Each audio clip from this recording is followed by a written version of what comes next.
Hello guys. कैसे हो आप। और एक बार फिर से मैं आपका स्वागत करती हूँ मेरे यूट्यूब चैनल में which is doctor Meena Nitharwal.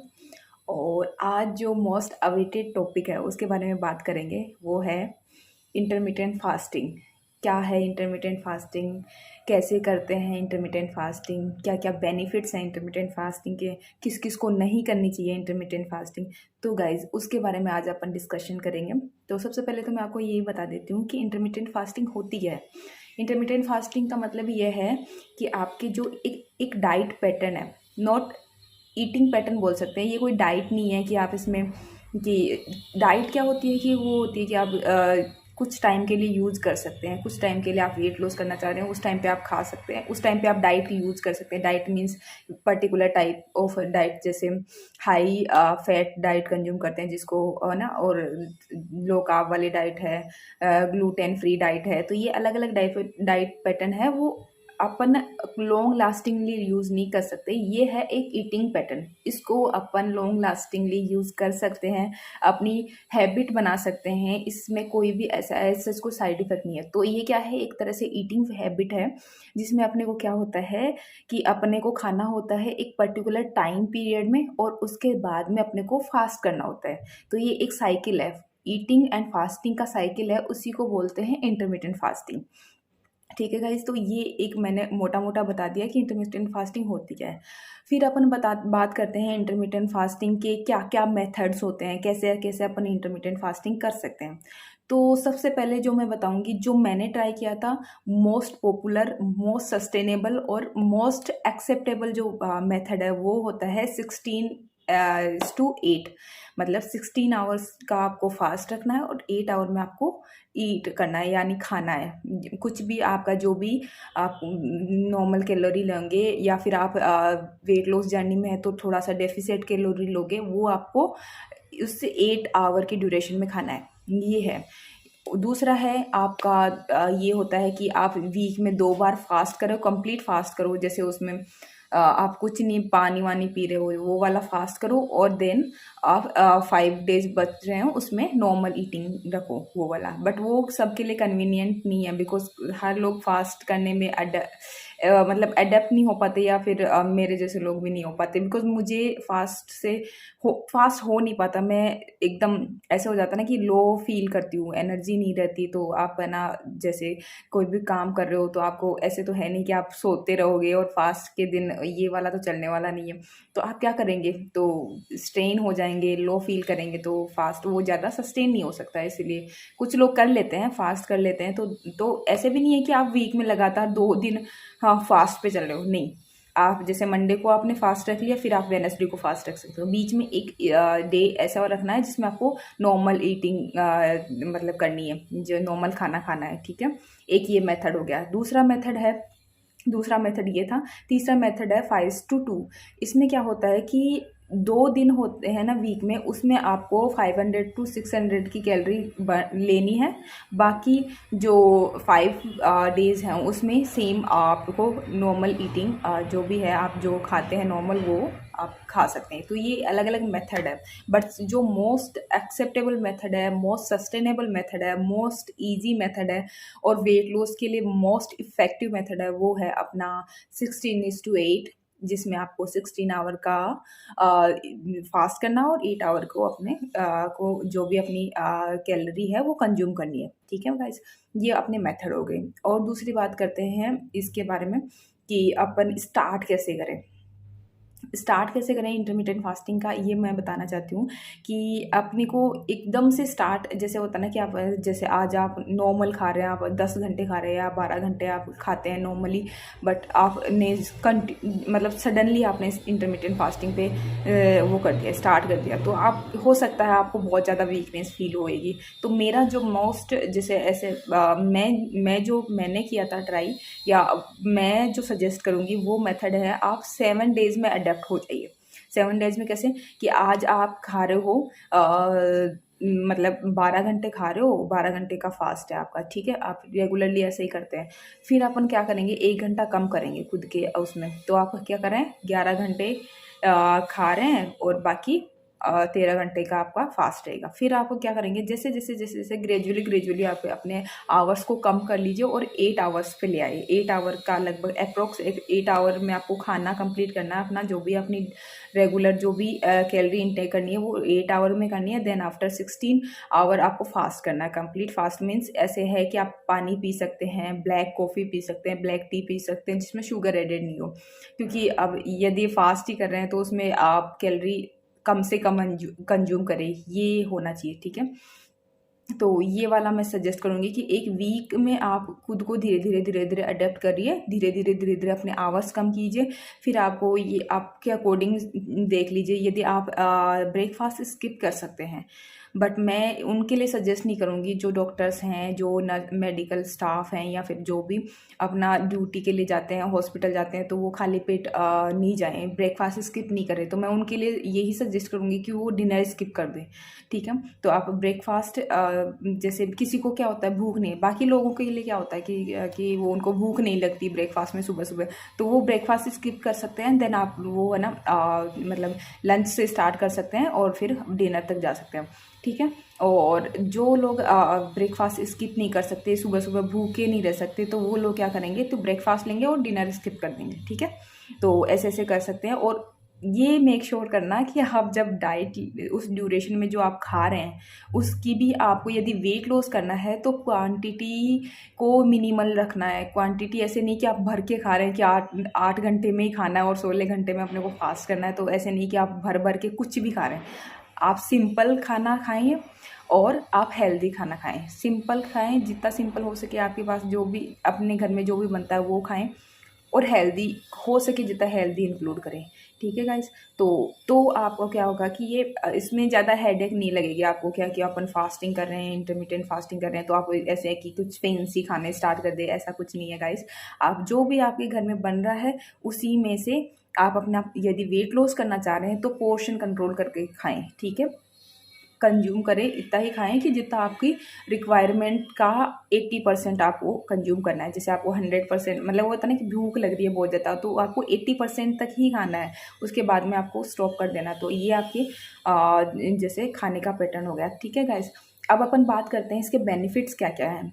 Most effective जो इसको डाइट पैटर्न बताया गया है तो इसके कुछ ना कुछ तो बेनिफिट होंगे ना, तो इसीलिए इसको मोस्ट एक्सेप्टेबल डाइट पैटर्न भी बोलते हैं। तो इसके बेनिफिट बहुत वाइड है, इसमें स्टडीज़ की गई हैं बहुत ज़्यादा। तो इसके सबसे ज़्यादा जो मोस्ट इफेक्टिव जो बेनिफिट है इसका वेट लॉस में है। वेट लॉस में कैसे है, ये क्या करता है, एक तो क्या होता है इंटरमिटेंट फास्टिंग में अपन लो कैलोरी कंज्यूम करते हैं, मतलब वही होता है ना कि एक टाइम तक ही कंज्यूम करते हैं, ऐसे नहीं कि आप कभी भी खा रहे हो, तो एक बिंज ईटिंग वाला जो पैटर्न होता है ना वो आपका ब्रेक हो जाएगा, ठीक है। तो आप कैलोरी जो फिक्स है वो खा रहे हैं, और उसके बाद में आपके जो फास्टिंग पीरियड में है ना, तो वो क्या करेगी, बॉडी जो स्टबर्न फैट है उसको कंज्यूम करना स्टार्ट कर देगी। तो ये मोस्ट इफेक्टिव है फॉर वेट लॉस। स्टडीज़ में बताया गया है कि ये क्या करता है, मतलब क्या करता है कि इंसुलिन की रेजिस्टेंस को कम कर देता है, और इंसुलिन को हार्मोन को ड्रॉप करता है, जिस वजह से क्या होता है कि सेंसिटिविटी बढ़ा देता है। सेंसिटिविटी बढ़ाने का मतलब ये होता है कि अपनी बॉडी एक लो अमाउंट ऑफ इंसुलिन पे भी अच्छा काम करिए। तो लो इंसुलिन जो लेवल होता है वो अच्छा रहता है अपनी बॉडी के लिए। तो उसके वजह से क्या होता है, जो भी फैट होता है जो बॉडी में, जो मेनली जो बेली फैट होता है उसको कंज्यूम करता है, ठीक है। तो weight loss property most beneficial effect इसका देखा गया है। दूसरा आपने को दे रखा है, ये prevention of type 2 diabetes mellitus में भी इसका इफेक्ट आता है। क्या करता है ये, इससे क्या होता है कि हार्मोनल बैलेंस जो होता है, एक तो क्या होता है ये ग्रोथ में, एक ह्यूमन ग्रोथ हार्मोन को भी क्या करता है, बढ़ाता है। ह्यूमन ग्रोथ हार्मोन को बढ़ाता है, तो वो क्या करता है अल्टीमेटली अपनी बॉडी में जो फैट है, वेट लॉस है, उसमें हेल्प करता है, ठीक है। दूसरा है हार्मोनल बैलेंस कैसे करेगा, इंसुलिन लेवल को ड्रॉप कर देगा, ड्रामेटिकली ड्रॉप करता है। जैसे ही इंटरमिटेंट फास्टिंग आप करने स्टार्ट करोगे, आपके 1 2 3 वीक में आपके इंसुलिन लेवल ड्रॉप होएगा, जिससे क्या होगा, आपको जो सेल्स की सेंसिटिविटी है, सेल्स एक कम इंसुलिन लेवल पे भी काम करना स्टार्ट कर देगी, तो वो सेंसिटिविटी बढ़ जाएगी। तो इस वजह से क्या होगा, डायबिटीज़ के चांसेस, टाइप 2 डायबिटीज़ के चांसेस कम होंगे, उससे प्रोटेक्ट करता है। तीसरा इसका बेनिफिशियल इफेक्ट है वो है ब्रेन की हेल्थ को मेंटेन करता है, तो एल्जाइमर्स डिजीज से भी प्रोटेक्शन प्रोवाइड करता है। और हार्ट डिजीजेज होती है उनमें भी प्रोटेक्शन प्रोवाइड, क्योंकि बैड कोलेस्ट्रॉल को कम करता है, ट्राइग्लिसराइड को बॉडी में कम करता है, तो अल्टीमेटली क्या करता है, हार्ट डिजीजेज के लिए प्रोटेक्टिव इफेक्ट इसका है। ठीक है, और क्या करता है ये, कैंसर, जो फास्टिंग है उसमें क्या देखा गया कि यदि आप फास्ट करते हैं तो आपकी जो कैंसर सेल है उनकी ग्रोथ को प्रिवेंट करता है, तो कैंसर के लिए भी, प्रिवेंशन के लिए भी इसका रोल देखा गया है। तीसरा है कि, और बाकी है इसके इफेक्ट बहुत सारे, इसके वाइड स्प्रेड में इस इफेक्ट देखे गए हैं। और इसमें और क्या करता है कि ये जो लोंगेविटी को क्या करता है, एनहांस करता है, कि जीन एक्सप्रेशन को बढ़ा देता है, जो जीन जो लाइफ लॉन्ग मतलब लोंगेविटी को के लिए रेस्पॉन्सिबल होते हैं, उन जीन के एक्सप्रेशन को बढ़ाता है। इसके बाकी जो हेल्थ बेनिफिट की अपन बात करें तो और अदर हेल्थ बेनिफिट हैं इसके, एंटी इन्फ्लामेटरी प्रॉपर्टी है, जिनको क्रोनिक डिजीजेज हैं उनमें बेनिफिशियल है। दूसरा है कि एंटी एजिंग प्रॉपर्टी होती है इसकी, है ना, तो वो है। और इसकी और बाकी सेल रिजुवेनेटिंग प्रॉपर्टी भी होती है, क्योंकि सेल में जो इन्फ्लामेटरी मार्कर्स हैं उनको कम कर देगा। ठीक है, हार्मोनल बैलेंस करता है, तो इस वजह से इसकी एंटी एजिंग प्रॉपर्टी। और ये जो सेल रिजुवेनेटिंग प्रॉपर्टी, क्योंकि सेल में कुछ ऐसे प्रोटीन बन जाते हैं जो अपने लिए हार्मफुल होते हैं, टॉक्सिक होते हैं, तो उनको क्या करते हैं कि जब फास्टिंग स्टेट में सेल होती है ना, तो वो उसको डिस्ट्रॉय करती है, तो इसीलिए सेल रिजुवेनेटिंग प्रॉपर्टी भी बोल सकते हैं। फिर बात करते हैं अपने कि किन किन को ये नहीं करना चाहिए। इंटरमिटेंट फास्टिंग किन किन के लिए सूटेबल नहीं है। एक तो उन पेशेंट को नहीं करना चाहिए उन जो कि पहले से ऑलरेडी कोई मेडिकेशन पे हैं, तो उनको अपने डॉक्टर से सलाह लेनी चाहिए कि क्या वो कर सकते हैं, यदि वो अलाउ करते हैं तो आप कर सकते हैं। दूसरा, जो प्रेग्नेंट लेडी हैं या फिर कंसीव करना चाह रही हैं या ब्रेस्ट फीड करा रही है अपने बेबी को, तो उन लेडीज़ को नहीं करना चाहिए कभी भी इंटरमिटेंट फास्टिंग। फिर तीसरा, जो जिनके जो बच्चे हैं, बच्चों को भी नहीं करना चाहिए, क्योंकि वो ग्रोथ फेज में होते हैं, उनको कैलोरी की ज़रूरत होती है उनकी बॉडी को, तो उनको भी नहीं करना चाहिए इंटरमिटेंट फास्टिंग। और किन को नहीं करना चाहिए, जिनके कोई भी हेल्थ रिलेटेड इश्यू है, ईटिंग डिसऑर्डर हैं, उनको नहीं करना चाहिए। या फिर जो भी अंडर वेटेड पीपल हैं उनको भी इंटरमिटेंट फास्टिंग उनके लिए भी सूटेबल नहीं है। फिर अपन बात करते हैं इसके साइड इफ़ेक्ट क्या क्या होते हैं। इसका मेन जो साइड इफ़ेक्ट होता है वो होता है हंगर। यदि आप मतलब 24 घंटे में खा रहे हैं, 12 घंटे में कभी भी आपका मन किया खा लिया, कभी, तो आपका क्या होता है, थोड़े दिनों के लिए ये होता है। जब भी आप स्टार्ट करते हैं तो आप क्या होता है, कॉन्शियस हो जाते हैं, तो आपको लगता है मुझे भूख लग रही है, मैं फास्टिंग कर रही हूँ तो इसलिए मुझे भूख लग रही है। तो वो ऐसा हंगर एक मोस्ट कॉमन साइड इफेक्ट है, वो कोई अपने लिए कोई डेंजरस साइड इफेक्ट है नहीं वैसे, क्योंकि बॉडी जैसे जैसे अडेप्ट होगी, ब्रेन, माइंड और बॉडी का जैसे ही अडेप्टेशन हो जाएगा, आपको पता भी नहीं चलेगा कि आप ऐसी वाली कोई मतलब ईटिंग पैटर्न करने हैं, आप उसमें इतना अडेप्ट हो जाओगे कि आप वो एक लाइफस्टाइल बन जाएगी। तो हंगर कुछ टाइम के लिए आपका एक साइड इफेक्ट हो सकता है।